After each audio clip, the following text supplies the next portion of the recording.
something and we can't hear you, They've just been- put it in the chat. Been around radiating me. I'll try to Making me relay what you're saying. barium Oh, yeah. and fluoroscope. Okay, Boy. we've got that up. Been through the ringer. There's not too many parts that they haven't looked at. Are we ready to start, Carolyn, or? I think so. Should go right ahead. Okay, I'll call this special planning session of the HPC to order at 4:30. Thank you. And so this is a work session intended to inform the public and the committee, kind of a recap of all the information that we have already on hand. And moving forward, because Salida is a certified local government, we are actually required to update our historic survey every couple years. There is state funding available of up to $25,000 per year, per application, I guess, with no match. So that's kind of seed money if we do decide to do more work. We haven't had a lot of applications downtown for the district. So this board reviews the certificates of approval for anything basically on the exteriors of the buildings within the Salida Downtown Historic District. And haven't had a lot of those, but we still do need to kind of meet and discuss various elements of historic preservation in the city. So that's what kind of the agenda is today. I'll talk a little bit about what our historic survey plan has in it and other surveys that have been done since the whole process started. And then the city is also in the process of updating our land use code, which is everything having to do with zoning and subdivisions and dimensional standards and density and landscaping and all of that. And so I'll be talking about certain pieces in the land use code update that we've looked at, trying to massage a little, specifically having to do with painting on masonry and murals and things like that, and signage.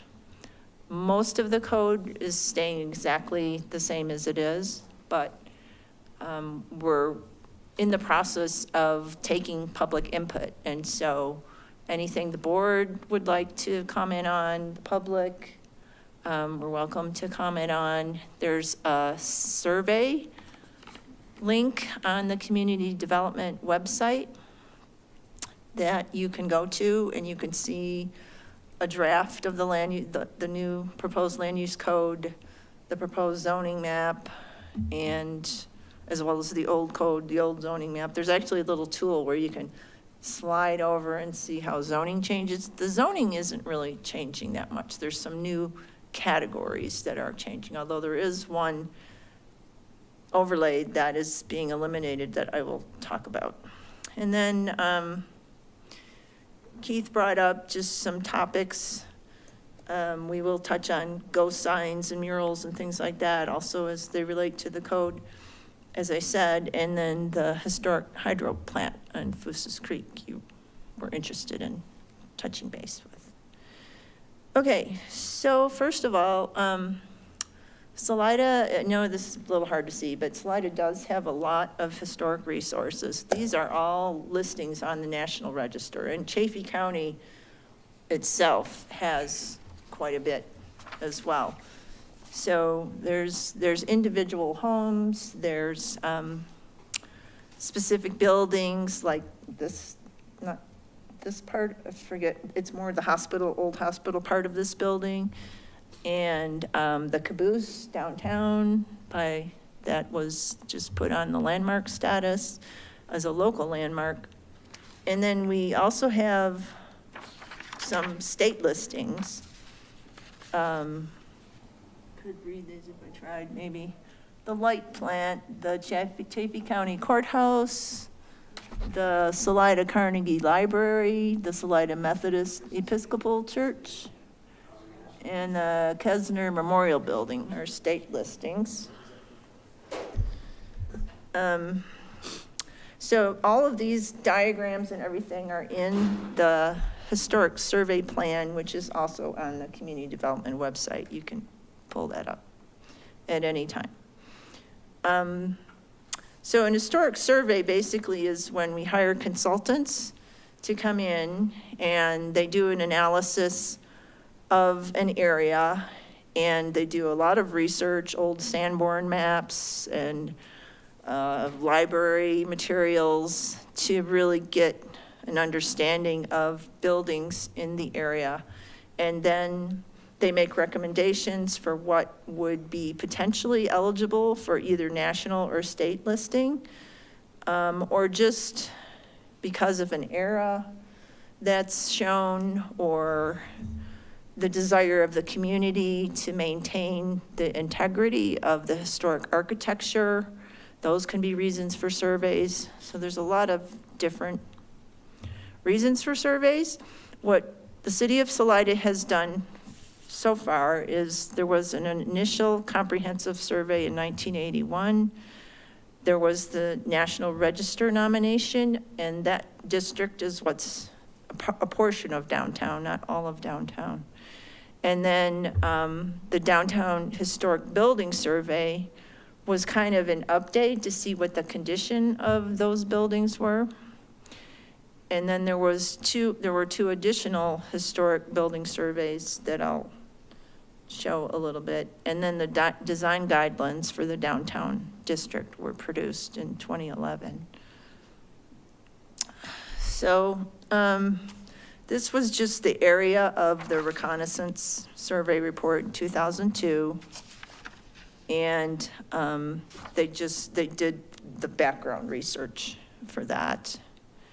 This shows I know you can't read it, but for instance, the pink are actual contributing structures to the National Register, and the yellow are non-contributing. The blue stripy ones are things that they surveyed, but I'm not sure what the status of those were. I think they were potential. And it should also be noted that people think, oh, well, you get on the National Register, then you can never do anything to that building forever and ever. Well, our district downtown only regulates exteriors. So the interiors of the buildings are not regulated by our code, other than zoning, requirements, such as use and things like that. But so when the board meets, it's to review the applications that say someone wants to put up an addition or change out windows or add awnings. We even look at the awnings and things like that. We haven't been looking at signage, but I'm going to go into that a little bit as far as how that might change moving forward. I do want to point out that being on a state or national register does not protect the building in itself. Local government ordinances are the vehicle by which historic resources are protected. The only caveat of that is if you do a project and you get grant funding, say from the state or other sources, often the grant funding will have restrictions on it that require you to basically keep those rehabilitations in place. But for the most part, our historic resources have to be protected locally. And then this just shows you kind of the eras in Salida. The red are pre-1900, so mostly downtown, up towards First and Second. And then the pink is 1900 to 1929, and that's quite a lot of area. The orange is 1930 to 1951, and that is kind of more as you get more out to the southwest a little bit, some newer homes and things. And the yellow is 1952 to 2001, which is mostly kind of the perimeter, but there's some newer stuff in and out of various places. But you can see if you squint, there's a lot of pink and a lot of red in here. So a lot of homes that are, you know, easily 100 years old. This was one of the surveys that looked at some specific buildings. This building here, 448 East First Street, 415 East Second. This little sort of surrounding Alpine Park, the block to the north and to the west. And a couple 904F, 846F, 506G, another couple on F, and then 108 Park Place, right across from the park. I don't have the actual, there are pictures of those buildings in the survey plan. I didn't put all of that in here, but they're mostly your more stately homes that probably were built by sort of city fathers, if you will, the Italianate or Victorian, the two-story buildings with the mansard roofs and things like that. Those are the types of buildings that would be called out in a survey like this. And then another survey was done specifically in the Sackett's Addition area. And we do have two, besides the Salida Downtown Historic District, which the whole district is on the National Register, we have the the Sackett's Addition overlay, which the neighborhoods basically came together and petitioned for that overlay. And it has some guidelines for the type of buildings and treatments and things like that, but it's not reviewed by the HPC. So when those, for instance, just recently, somebody came in and wanted to put basically a shed roof attached to their home with a patio under it, and it's right on Second, just over here. And so I just suggested, well, you know, being more in keeping with the neighborhood, you'd want to do probably more of an enclosed porch with a railing, you know, spindles, a little more decorative, a door. And if you do a metal roof, make it either like gray or white or something that, you know, fits into the other buildings nearby or picks up a color in the building. And they were agreeable to that. So that was something that just gets approved by staff. And it wasn't a major addition or anything, but it was something in the overlay. So we do look at those things.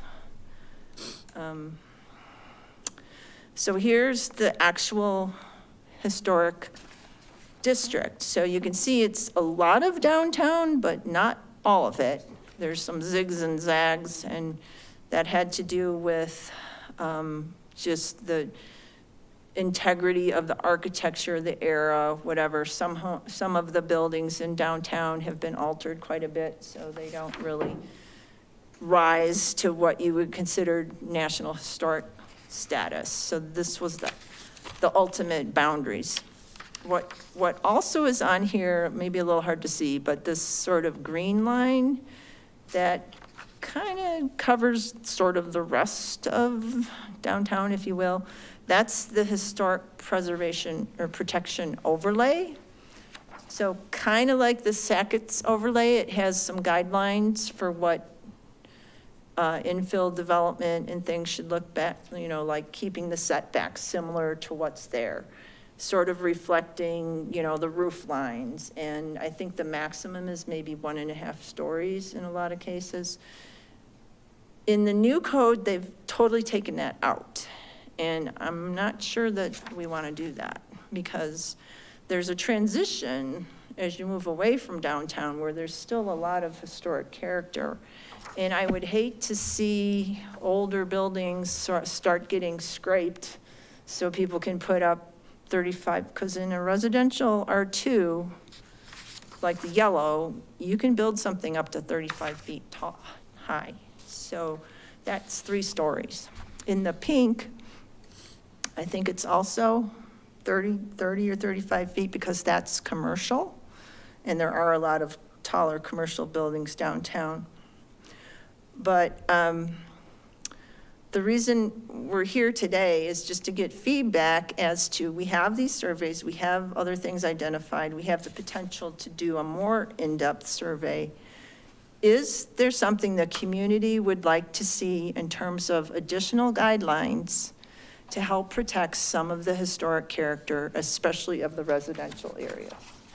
Because a lot of the older residential homes are the ones, not the big stately ones, but the smaller ones are little bungalows. And so at street level, they're set back largely about 20 feet. And single story, maybe 1.5 story. And if we try to keep sort of that form base, if you will, and some of the characteristics of the little front porch and, you know, the little gingerbread or the roof lines being pitched, just some things like that. Not saying, you know, you can't do anything, but there's ways to create some guidelines for the residential areas that would help protect a little bit more of that character. Because as some of these get older, and if they fall into disrepair, we can't preclude someone from tearing it down. If they, you know, if an older home just has not been kept up. However, we can control what goes back in its place to a degree. So that's where I'm looking for feedback from the community as far as they think that's a good idea, or they think, nah, anybody should be able to build whatever they want according to the code, which is 35 feet tall, 20 feet off the sidewalk. And we do have a unique situation with what we call the town lots. So a town lot is only 25 feet wide, and there are some that are vacant in town. Those by right, people can build on, and they do have to meet the setbacks, which are 5 feet. So you'll see these kind of shotgun homes that have gone up. But that's really economically sort of we allowed, because those lots are historic lots and they're still legal lots and they're still buildable. So they meet the dimensional standards of the zoning district for R2, all the yellow. They can build up to 35 feet high, meeting the setbacks. Now you'll see some, like over by the high school, where they've consolidated lots and then they're putting in the townhomes and things that are more like big boxes. That we can't say no big boxes. We can't just flat out say that. But again, going back to the character of the street, where you have more single and story and a half, whatever, it doesn't preclude you from building up high behind that, for instance. And that's I live on West First, and behind me on West Second, there's a lot of people that are keeping the nice little bungalow, and then they're popping up. Now, ADUs, which are detached from the home, they're limited to 25 feet in height. But you can put a garage and then up to 800 square foot of living space above that. So those can go up higher. And some people have even attached, you know, more living space in between. There are lot coverage maximums in the residential district, so you can't just cover every square foot of your lot. But those are all what are in the dimensional standards of the code. If you want to really go into the weeds, you can look at all that, but I'm happy to answer questions too. Anyway, so we have the downtown district, we have currently the HBO, we have the Sackett's addition overlay. Those are the three kind of historic resource-related regulatory protections, if you will, that we currently have. And then we do have individual landmark buildings. There are a few in the city. So anyway, in one of the earlier surveys, they did outline where some priority areas would be for doing additional survey work. And the 2022 plan, which is the one on the website, excuse me, has these recommendations. There's some high priority work. If I can zoom in a little, there you go. The things that we have not done are the F Street Southwest Corridor, and the West First Street Sackett's Avenue. And then we haven't done really any of the medium or low priority work.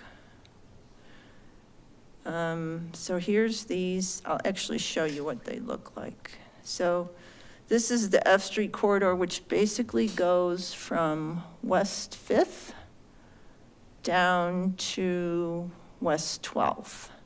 So that's one area they recommended that the city do a little more in-depth analysis of, and perhaps develop something like a Sackett's Edition overlay, where you would just have guidelines. It wouldn't be an all-out, you can't change a brick without going to the HPC kind of thing. But it's up to the community. How, if the community wanted to create another historic district, there is a process for that. You have to get buy-in, obviously, from most of the people that live there. But there's also the option for an overlay, which would be more like guidelines. And then this is the Southeast Sackett's Edition, which is a little further out from downtown. So you can see there's the park. So it goes from like 3rd down to, what is that? 7th, I believe. So that's a little bigger area than what currently the Sackett's Edition overlay is. And then West First, this, there's quite a lot of variety over in here. So it wouldn't be probably quite as like intensive as Sackett's Edition, but because there's a lot of stuff mixed in here of all different ages. But it is something that they did mention as a higher priority potential. And then this is the west part, which goes over to the Spur Trail, is another area. Then the lower priority ones were this one around the golf course that was still pre-World War II, so it's not like the turn of the century era, but still say before 1945-ish. And then Haskell's Addition is just above the high school, where there's quite a mixture. And then the highway. I mean, there's a few things on the highway. I don't know how much is left, but there are some interesting buildings on the highway. If you really wanted to, emphasize that, but I think that's a pretty low likelihood. Anyway, so that's kind of a summary of the surveys that have been done and the recommendations that have been done so far. Do you want to have questions or discussion or any thoughts about any of that? What you'd like to see? The audience has a question. How is the overlays going to be integrated into the new land use? Yeah, so right now, let me get back to the zoning map. The Salida Downtown Historic District will not change. The boundaries of that will not change. That's on the National Register. It will stay. It could be amended, but there's no proposals in code to do that. Right now, the historic protection overlay, which is kind of in this green area, that they're showing is being eliminated, but I think that might have been a mistake, because at the presentation Tuesday night, the consultant said, well, the HPO, which it's called, has been rolled into the downtown district. And I was like, that makes no sense. And then he said, oh, well, maybe it was rolled into the LHLO, which is the landmark district, which makes no sense because landmark buildings are something entirely different. So I've given some comments saying, I think we need to keep that. And, you know, maybe we can make the setbacks more consistent with what setbacks are in the, generally speaking. But the standards, and well, since we're talking about it, I will actually go to, Carolyn, I think the city website has a comment page, and anyone can get on it there. does. Yeah, there's a survey you can fill out, and you can comment on that. So this is from the update, and so the HPO would not carry forward. He's saying the district could be replaced with broad applicability of standards for the MD. So the whole downtown is now going to be called mixed-use downtown. It's just a different zoning designation. But what's currently there, so what it would do is it just talks about what building heights can be and what the setbacks can be. But this is what's going away, the applicability. The part that's, to me, important are the standards, is that mass and scale, traditional similarity and scale of buildings to enhance the character of the street and have visual continuity. Construction of a new building or addition shall be similar in mass and scale to the immediate area. Building form, using building forms that are similar to those seen traditionally on the block. Simple rectangular solids are appropriate in some cases when it's commercial, but when the more residential homes, those have pitched roofs. And the over proportion of facade ratios should be similar, you know, so roof form should be similar. So it's kind of like just suggesting that's what's in the HPO now, and that's what's shown to just totally go away. So that's what I just wanted to bring up. The Sackett's addition overlay, I didn't put the standards in here, but they're similar to this. So that's why when these people wanted to do just a shed roof with a patio, I'm like, well, it really needs to look more like a porch.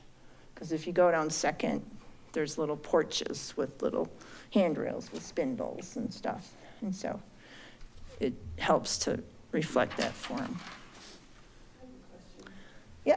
So the overlays have guidelines that are supposed to direct improvements or changes, but is there any enforcement clout at all in any of those?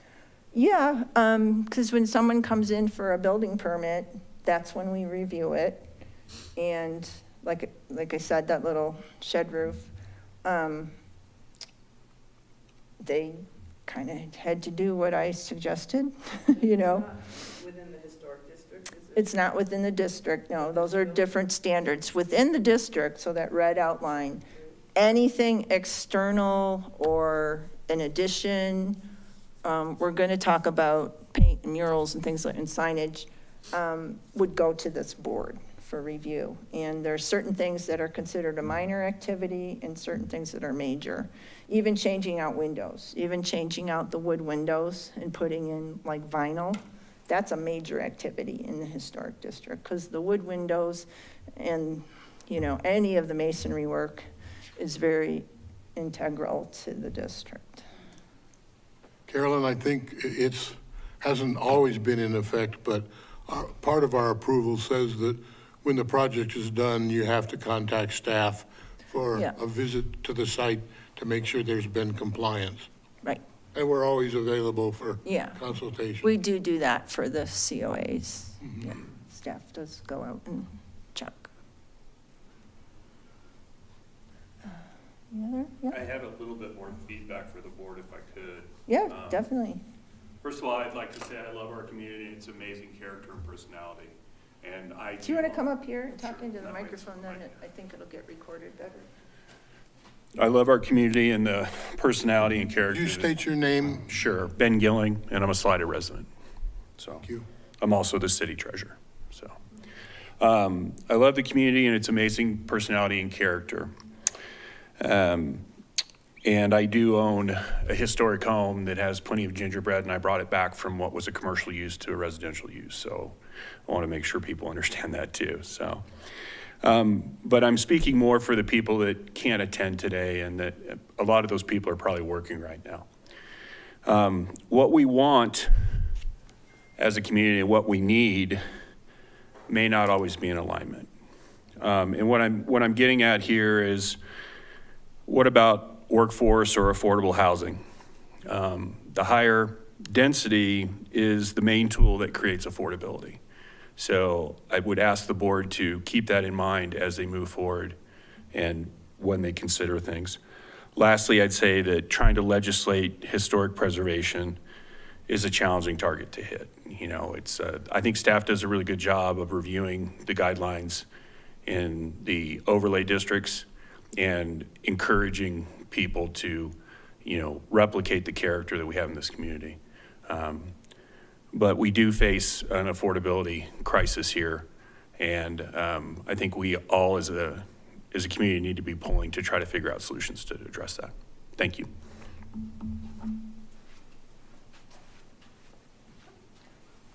Anybody else want to make some comments? Yeah, so that's definitely an issue. So it's a balance, right? Speaking just not even as staff, but maybe personally, the reason I'd like to see some sort of guidelines for protecting sort of the bungalows is if somebody scrapes that up and puts up a 2.5-story huge house, that's not affordable. That's actually taking away affordability. It's adding density because it's a lot of square footage, but my little house that I'm renting on West First is 1,000 square feet. It's actually zoned commercial, and it could be ripped up and some 35-foot tall thing put there with probably chopped up into apartments that would be illegal in short-term rentals. Not necessarily illegal, because short-term rentals are allowed in commercial. But you know what I'm saying? I think there's some arguments that can be made both ways of what's affordable versus what's density. You know, I'm not an expert on it. I'm just speaking as terms of the character of Salida, and if we want to protect any of that to some degree, that's up to the community to bring those ideas forward and to the board to give their input. Let's see, what else do I have on here? Anything?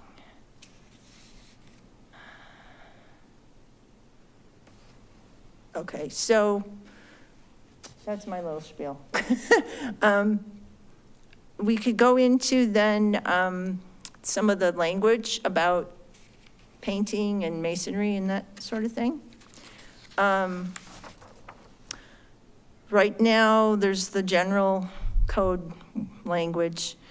Then and I'm not sure I captured this exactly right, but we did add under minor activity, or proposed to add, that an alteration, including painting of any existing brick or masonry surface, unfinished or finished, painted, in such a manner as to potentially impact the integrity of the brick or masonry surface.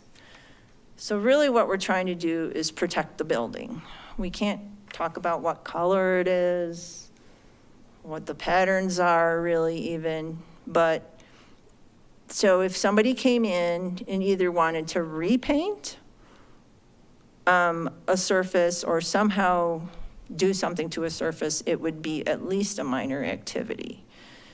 And then I also added installation and removal or significant alteration of any sign attached or affixed to any masonry surface on a contributing structure, including hardware and supporting elements. The reason I brought this up is there's a lot of signage downtown. Luckily, most of it is fairly small, largely because the city has not required a sign permit for anything under 9 square feet. So everybody just did these 8.5 square feet signs. My concern, though, is they've all drilled into the brick, and there are literally spaghettis of wires in places that I'm afraid could be causing some problems. So before either new signs come in or other signs get changed out or whatever, I think we should review that to just make sure the way they're fastening it is not doing damage to the buildings.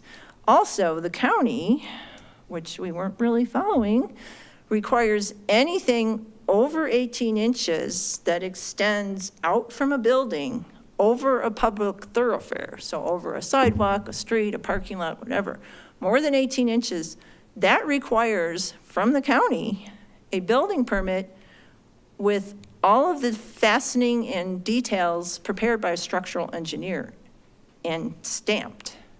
We haven't been requiring that. And there's a reason why you do that, is because if it falls down and hurts somebody, there's liability involved. So we are now doing that and paying closer attention to that.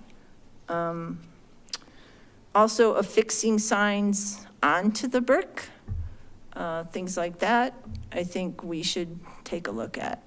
We can talk about what it would be minor. So a minor activity just requires 3 board members to review versus a major activity is a public hearing, and it gets scheduled and it comes before the entire board, and there's a public notice put up on the building and all of that. So that's the difference between minor and major. And then under major, we looked at adding alteration of existing murals or signage greater than 9 square feet that are painted directly onto brick, stone, stucco, or wood surfaces. That would come to the board. Now, again, we probably need some criteria there because we can't dictate content or color or any of that. But again, this was to just allow some input from the board as to how that alteration would occur. And we would probably need more criteria as to what exactly the board would be looking at. But there are the downtown design guidelines that we have for the downtown, and we could add more to those guidelines to kind of flush this out a little more. Carolyn, I have a question about item B in the preceding page, item E. Don't we currently have and have historically a prohibition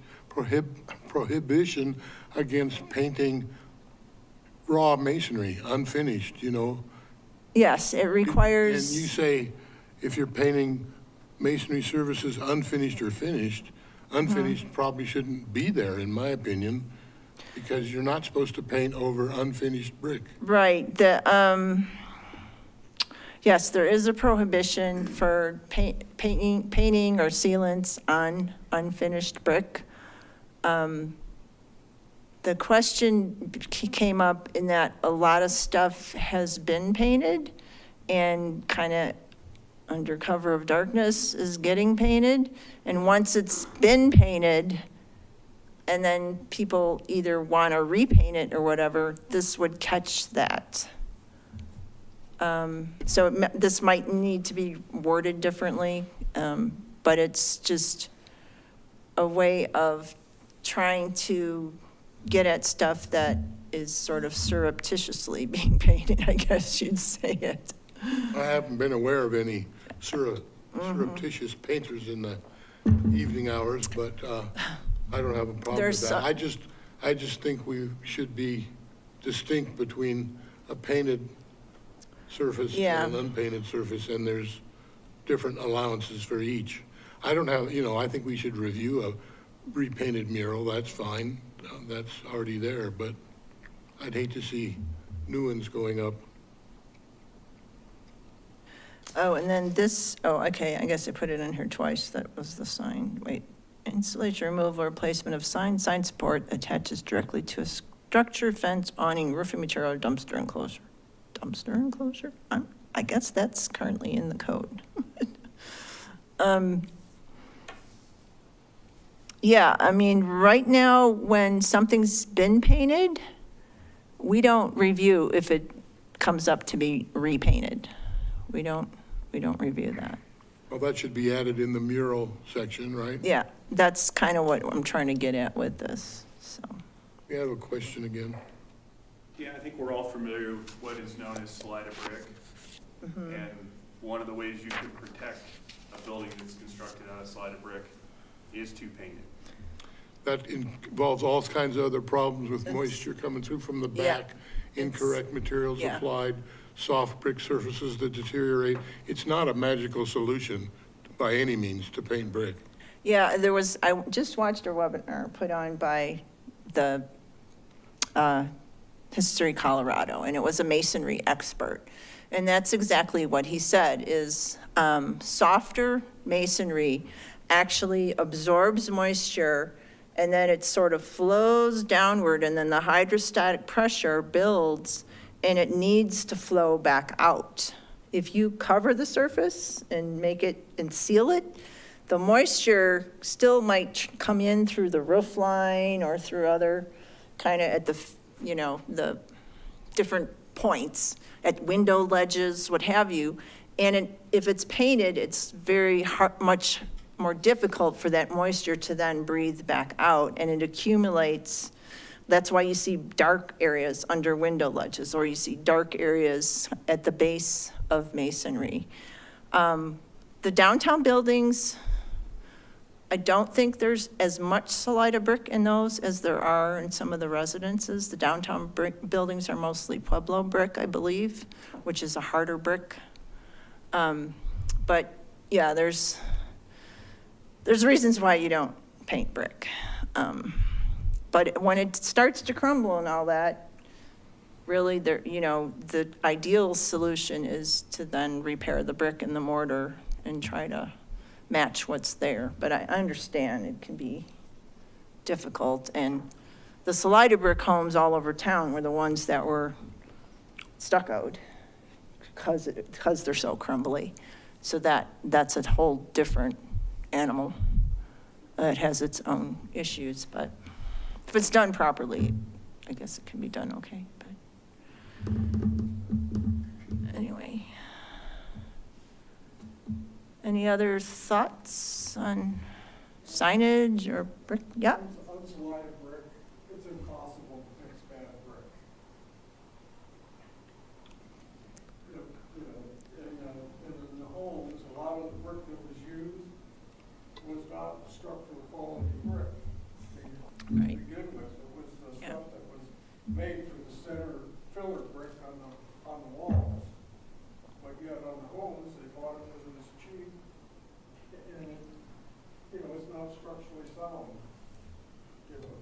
Some things aren't, it's just not wise to try and fix, Well, Yeah. it depends on how much area you have. There are products and processes to go back and patch and repair.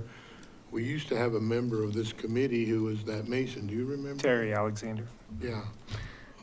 Go ahead. Yeah, no, I think I live in one of those 130-year-old brick houses, and it is Salida brick, and it's a lifelong process.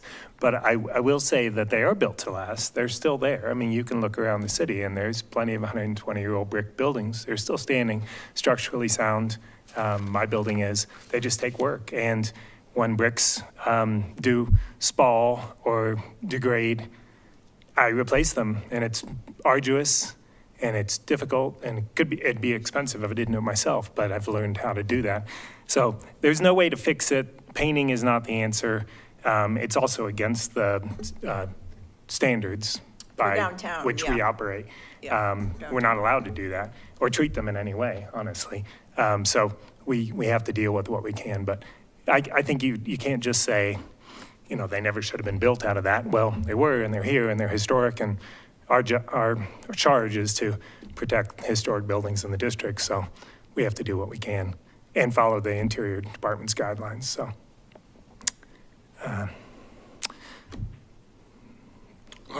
The member who was a mason, he actually demonstrated new products where you could trowel on and patch a spalled brick face and match the color and everything. So if you're just talking about isolated spots, you don't have to remove the whole. Yeah, and I've done that too. You've done that Yeah, too. you can't let it get to the point where.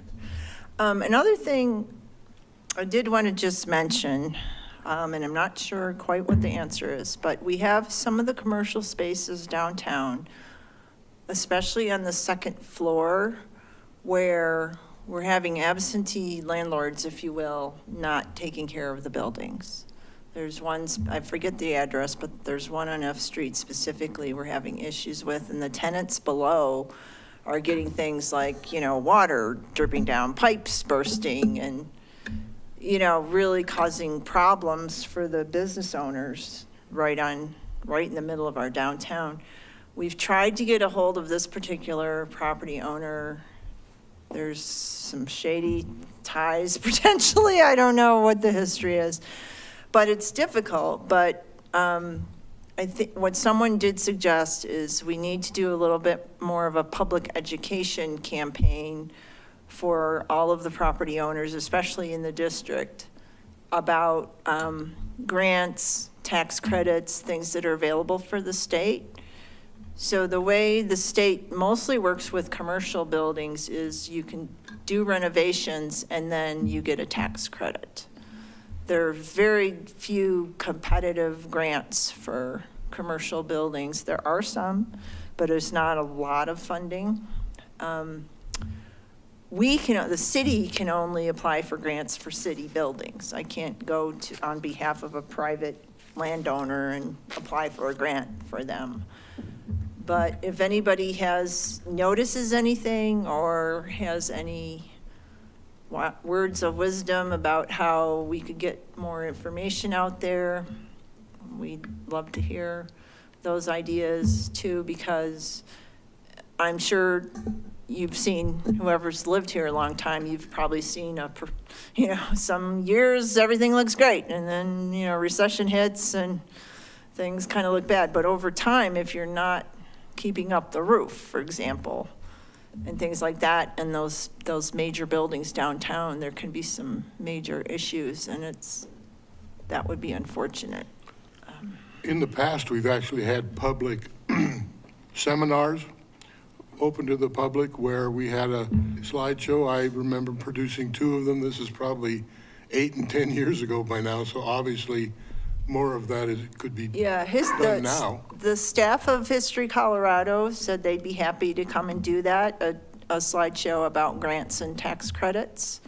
And then I can give our part about what, the code covers, but I think the part that they have to present would be much more interesting. So we're going to try to set something like that up this summer for them to come in and provide a workshop. Okay by me. Another thing we talked about in the past on that point of building owners not doing their required maintenance, and it's never been enacted, but we've discussed it, was that when a property changes hands, when it sells, to get the realtor involved somehow to say, this is a historic building and these are the responsibilities of a historic building owner. And I don't know if there's a legally binding way to say that, but at least you make it part of the process to get, if it's it's probably somebody from out of town, out of state, who's buying a building for an investment and they don't know or care. They just want they see the rents are paying. Yeah, they see the rents. But to somehow get them to cooperate or work with us on that, if we could do that. Yeah, it would be educating the realtors, basically, to do that. The city doesn't have really a venue for that, but.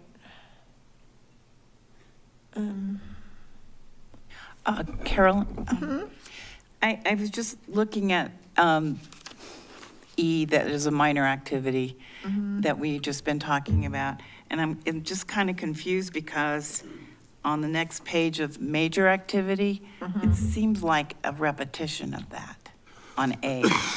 And one is minor and one is major. Right. To me, that's a little confusing.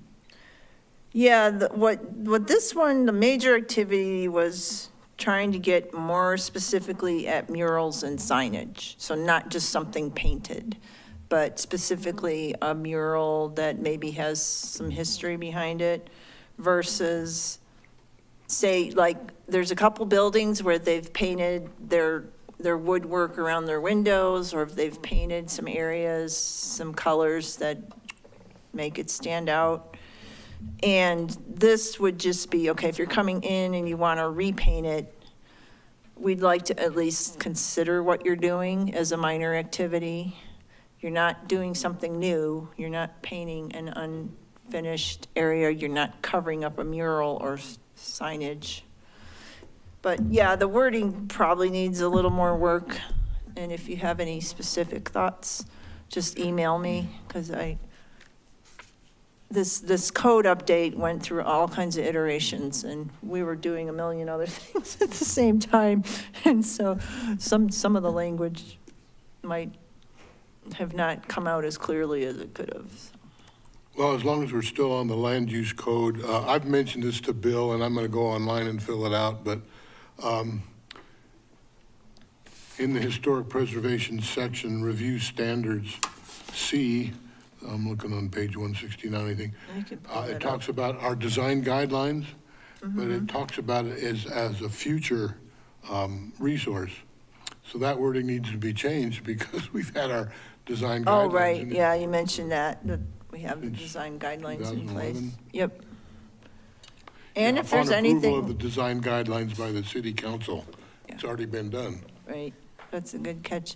Yeah, if there's anything in the guidelines that you think, just from your years of reviewing things, you would like to see amended a little bit, please pass that along too.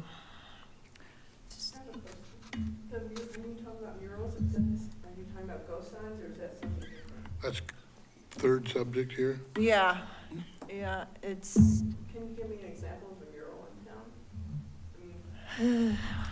Is there On one on the Vic, side of the North Vic? side of the Vic, facing the park, that's all mural. The PBR sign, Consider it a ghost you mean? sign. What's that? The PB, Yeah. yeah. Which is strange, because that's not historic in any way, that went up about 10 years ago or something. So, point B there under major activity, what says alteration of existing murals, well, I don't really care if somebody alters a mural from 10 years ago. I think there needs to be a designation made. Although that one did come before us, didn't it? When the ownership of the Vic changed, they were going to paint over that. We Yes. had to, Yes. yeah, so it does apply, even if it probably wasn't approved initially. Yeah. Yeah. I too don't have any problem with repainting them. My concern is painting the raw brick again. Yeah, I right. want to see what they're painting, that's all. Yeah. There's one at the Moonlight on the Kennan building, Oh, yeah. and there's one on First and F. The big The war memorial. the lady on the bicycle. Right. That, Yeah. The war memorial signage, that all counts. Oh, that's that one's across, on, that's on Second, Second, I think, yeah. just down from the Elks Place.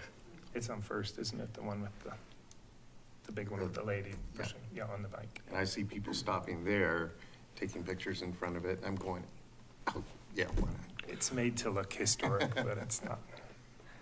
Yeah. But, yeah, there's that one. There used to be one on Mike's garage. And it got painted over black somehow, and it's like peeled away and disappeared. But you can see historic pictures of that mural. It is part of the historic fabric, so I think it's something that we need to worry about. And I'm thinking of a nice mural that's covered up by an addition that's 6 inches away from it too. Or, just covering up by structure Yeah. rather than letting it be part of the history. so I think if we did want to wrap those into a specific protection, we'd have to inventory them and identify what we are calling the ghost signs. There are a couple jurisdictions that have ghost signs regulations. Fort Collins, I think, does, and either Pueblo or Canyon City, I think, we're looking at some. I could look at some of those to see what the language is, because it can't be arbitrary, it can't be, Right. well, it's painted and it was done 20 years ago, maybe it's historic, I don't know. So if we inventoried exactly those areas we're talking about, then we'd have to then figure out, okay, so what exactly do we mean by protecting them? Is it, can't paint it over at all, can't build something next to it that would hide it? It's, It's a Well, I little think that's a squirrely good- because they're kind of, ephemeral, if you will. I think that's a good idea for you to look at some language and bring it to us to Okay. see if it fits. Yeah. And I don't know, Patrick, do you have a camera? Oh, sure. Everybody. I could do some of the inventory. Yeah, no, I'd be happy to do that. Yeah. Yeah, that would be great if Yep. you guys could actually, because you know the area really Mhm. well. Unless there's an What awning in the way talking or about. something. There's, the one that I'm thinking of is on the boathouse, Yeah. where they made the outside area. Yes. There used to be a kind of a semi-ghost sign Still there? of Folgers Coffee or something like that. And he built that Yeah. and just kind of covered No, it's, There are quite a few in the alleys too, actually. coffee. I can't remember now. Well, Anyway. well, We did our time with we've that. worked with, You did? We did that, yeah. Yes, you, We tried. yes, you did. It was before my time, but Yeah. I know, Okay, buddy. well, I would just encourage everybody to go take a look at any of the historic resources, all these plans that I referenced. They're all, we have hard copies in City Hall, but we don't have extra copies. But you could come and look at them, or I did scan all these and put them on our website. So they're on the community development page under historic preservation. And then Patrick, on the are community you on the development city site right now? website. No, I just um, downloaded the, There's a land use code update Because I couldn't page make the that button work. has I don't those have links Wi-Fi to here. survey, and whatnot.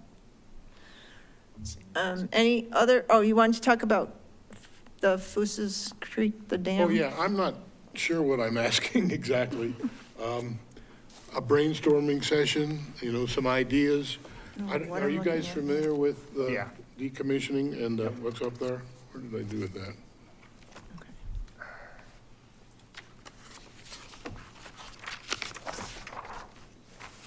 I thought I Oh, had it. actually, I have it at the end. Do you want me to pull up a picture of that, or? I'm just looking for that photo I sent.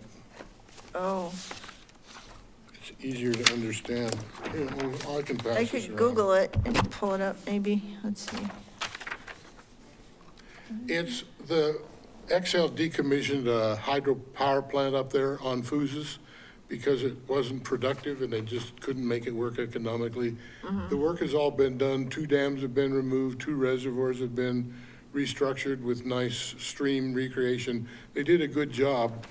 What's left is this nice power plant building, nice masonry structure that they don't have any use for.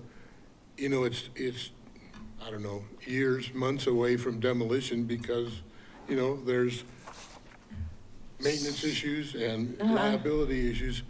So I'm just trying to, does anybody have an idea how we can save this Well, building or what? so I'm also the chair of the Chaffey County Heritage Area Heritage Area Advisory Advisory Board, Board? CHAP, yes.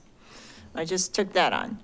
And there is a list of about 65 buildings throughout the county and structures that they have identified as kind of high priority for potential putting on some kind of register or something. It might already be on that list. It kind of sounds familiar. The woman who runs the Buena Vista Historical Museum kind of has put all that together. So, I think her name's Bonnie. Anyway, that would be an avenue for looking into that. That board's charge is actually to give input to the county about land use applications, but they're kind of like this board where they sort of serve a bigger purpose countywide for topics having to do with heritage and history and all that. And they're a very, very knowledgeable group. I mean, if you want to know history of this area, they really know their stuff. There's some people that, have been here a long time and do a lot of research. So I can look that up in terms of if it's on that list, Okay, yeah. So that is owned by Salida? the No, No. city. XL Energy. Excel No, still owns it. it's not in the city boundaries, I don't. It's not within the city boundary, and that's why it's a reach, and I don't know what I'm doing yet. But it just seems like, Wanted to talk about it. well, I wanted sympathizers. Yeah, I- well, there yeah, is I that definitely am group, with you. that would be a group to notify. And they Give me a- don't have the bandwidth to do National Historic Register nominations, but they know people who know people to do it. Would you give me a number and a contact, and I'll send you the email, okay? but like I said, I'm the chair, so you can send me whatever and I can forward it onto them. Well, that's all I had on that. It just seemed Okay. like a real waste to have that be Yeah. demolished by neglect or just demolished on purpose. Do you know how old it is? It's got to be the late 19th century, 18, I would say, yeah, turn of the 1860. century. You think Oh. yeah.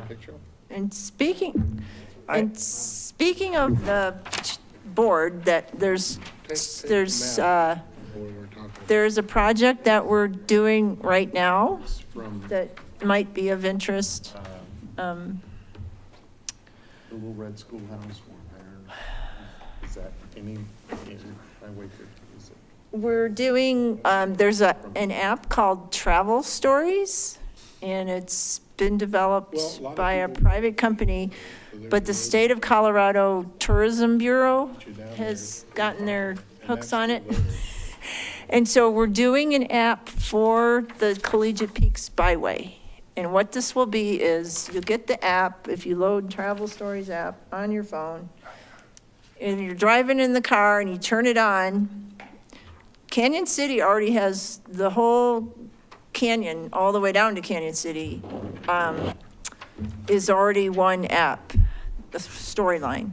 So when you get to the, basically the 5291 border, that will start Salidas, and we have 6 different story points, and it goes all the way to Granite. So as you're driving along, you're going to hear, this is the city of Salida, which is known for XYZ and has recreation on the Arkansas River. It was funded by a grant from the Outdoor Recreation Industry Association or something. So it has a recreation component throughout. But just to let you know, that's something in the works, and there will be a lot of historical stuff mentioned on that. And there's also, Garna is doing something with drone footage and some other historic resources kind of stuff. I'm sorry, I'm having but I can send you that information just to let you know what's going on. That's, they used to do, I guess, a lot of projects, this board, but we have members from the Hutchison Homestead, from Garna, from BV Historical Museum, from Salida, there's an Indigenous heritage person, so there's a mixture. Anyway, Where was that from? any other His brain. comments, questions, thoughts? No? Okay. I have one. Uh-huh. When you showed That the hydro back plant? First Street It's, overlay. Mm-hmm. well, you go west on 50, you don't get to the path. You mean the survey or the, You showed your, There's a, Is it near Mansfield? ask me. that's the highway. These are the, But that's generally there, I think I've been down there. this is West First and Second, this survey area. yeah. Monarch Museum Campground there. has the This is the river. These are the homes on the river. smokestack. I wonder if that would. This is the river right here. These are the homes on the river. Why don't you It's go not- look and see? No, actually, you're right. It's a good question. I don't know. I didn't, these boundary, yeah, those are the homes on the river, right there. Yeah, it doesn't include any houses north or south. Or yeah. These are, so it's a little hard to see, but there's the river, and these are the homes on the river. Is that what you're talking about? it's not included in your map, What map? the river, the houses on the river. These are the houses on the river right here. They're included. They're, Oh, okay. yeah, Now that you, Yeah. that I can see this. yeah, Before. right, yeah, it did look a little weird because the river's right there, but, yeah, a lot of the, and just another aside, in the new code, we're going to be having some standards for riparian setbacks. So homes along the South Arc, west of 50, and on the Arkansas will have a setback from the high water mark where they can't build anything. So- Anything at all, or anything permanent? Just in the setback, and then there's a transition zone where you can build like patios and things. And if it would result in kind of a hardship, say it's a smaller lot that's really steep or something, you can adjust the setbacks so that you basically can build right up almost to the street. But take a look at that if you're interested in that, in the new code, the new land use code, proposed code, look under riparian setbacks if you have interest in that. Carolyn, do we need to decide which of the priority?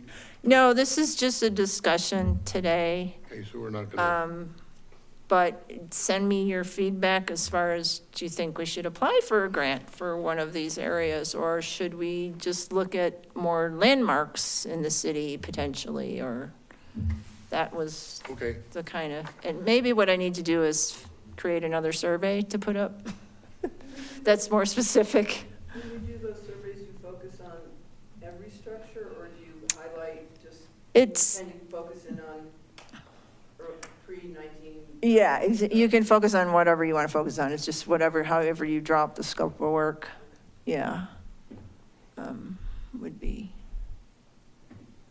how it'd be done. But $25,000 will not get you a lot. And with the city's budget being the way it is, I doubt we could Looks like we can only afford 4.1. add much to it, so it might be a very small survey or study. Yeah, It looks like we can only afford 4.1.1. I'm sorry? Looks like we can only afford Yeah, 4.1. right, and that was 6 years ago or whatever, so who knows? Higher. Yeah. Did you want to look at the historic review? I can do it online. Okay. Thank you. Used to be at the library too. I think they still might have a copy at the library. You don't want to look online. Yeah. Okay, we good? Are we done? I guess so. I made it. Congratulations, Bob. Yeah. Good job, Bob. Thank you. Okay, I'll close the special meeting at, what, 5:40? Okay, thank you, everybody. Thanks for coming. Appreciate it. Yeah. It's nice to have Boy, more people. Thank you for helping. Oh, I didn't hear from Ryan, but Yeah. I'll run it right now. It'd be just outrageously expensive to try and move it in that terrain.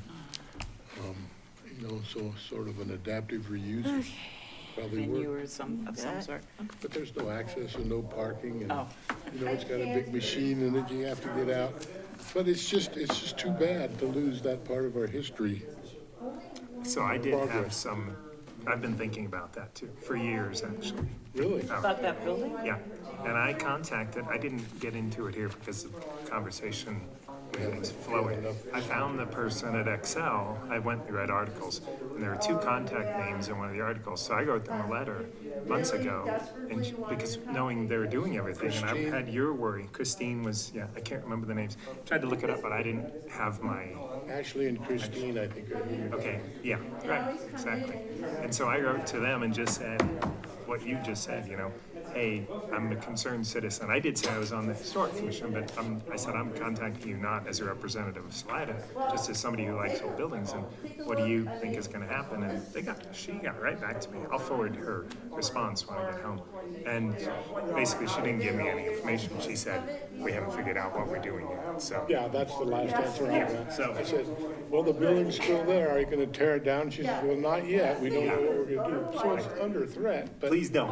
Yeah. I mean, adaptive reuse, it's a perfect, you know, access is, Well, there's that road. you have to do parking. Okay, well, in that case, they should sell it to us and we'll, Well, I'd say you could make a nice home out of it. oh, you could. If you're definitely in a floodplain, it might be hard to get insurance. But, I don't know. well, it's interesting. It's beautiful. She actually is gonna come back to Salida and let me know when, because I'm trying to get some money out of Excel to help with the South Arkansas renovation. Okay. You know about SARP? SARRP? Oh, yeah, actually, I did hear about that, yeah. Is That's that a- over by Two Rivers? Well, it goes from County Road 107, which is by Brady's, all the way to the confluence. It's a 1.2 mile stretch that I've been working on for a dozen years now, but there's a lot of more organizations and power players involved now, so it's actually moving ahead, and we just got the 30% design for that whole 1.2 mile reach. They are specifically. Very encouraging, because under the ordinance that I'm trying to make that renaturalized. Right, is what I'm yeah. doing. you, Needs it. Well, if she comes to town and thinks, Want me to let you know? I would love it. And I said, I've never been inside it, but I poked around, there's a fence around it, but Right. I go down there. I used to fish with my boys down there all the time in that pond. And I was, Well, she said next time, I imagine it'll be a week or two yet, but oh yeah, for I'll sure. let you know. I would I love would to- appreciate some backup. I'll go up there, I'll tromp around, I'll do whatever. Well, it'll probably be here in town. Yeah, well, that's fine too. But just yeah, I mean, I think of some yeah, specifically, I have a sister who lives in Portland. Interesting. I get a lot of places. Was this yours? Did you bring this? I got all mine all stuffed in there. I found everything I could on that online because I was just worried. Like one day, and I drive, I go to Monarch 50 times a year. Every time I go by, I look at it and make sure it's still there. So if there's anything that's added, they would review it, and then they would send a recommendation out to council too. actually not. They make the final decision. This board makes a decision without council. I skied up there this winter and And if it's approved, then you're given. Thanks, Carolyn. yeah, Oh, thank you. Hey, no problem. Yeah, thank you. Yeah, you're given. Thanks for your guys' work on the board. Now, the other part though is if someone wants to nominate their property as a landmark, historic landmark, that does go to council. Or to create a new overlay area. But just modifications to buildings in the district, that's their. Does the owner of the property have to approve their property going in front of council for historical? Oh, yeah, preservation? yeah. Some municipality, Denver, you don't. Well, Your community can do it for you. yeah, the community can, there's a specific process. There is kind of an override element to it. I have never done one, so I'm not Yeah, exactly you don't know sure. exactly, that's fine. But, But knowing that this board has final say on any additions just to the, like, work stuff, the historic Yeah. district. just in. And really anything in the overlay, because my property exists in the overlay. The overlay is just staff right now, the HPO, is that what you're talking about? Yeah. Or second edition, No, the historic. historic protection overlay? Yeah. Yeah, yeah, well, be interested, send me something, what you think, because like I said, it's taken out of the new code. I'm not looking to do anything, I'm just trying to understand. Yeah, I mean, okay. I'm Bob. Hey, Bob McGillney. Nice to meet you. Thanks for your work on Sorry. the board. Oh, yeah, not a problem. Or And maybe Did someday city you'll see maintenance me in the around. building. Or, yeah, extraordinaire. thank you very much. Well, I'm gonna go through DHS real quick, and then you've about taxed me out. I'm sure, that was a lot of talking. Anyway, Try not to bore everybody to you death. had me move some gray cells. Good. It's like, oh, yeah, I know where those murals are.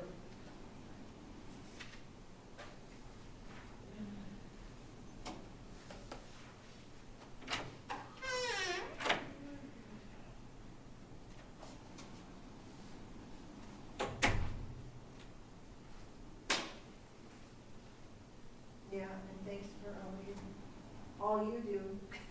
Oh, Sitting- it's all about the glamour.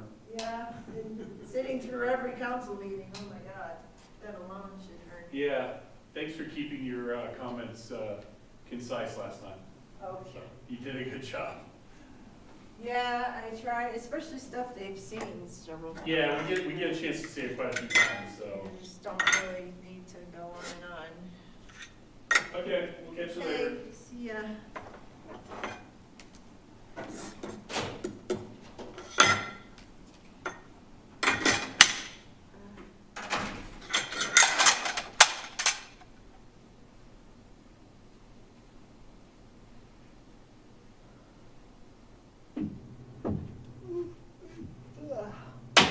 Whoops.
Disabled.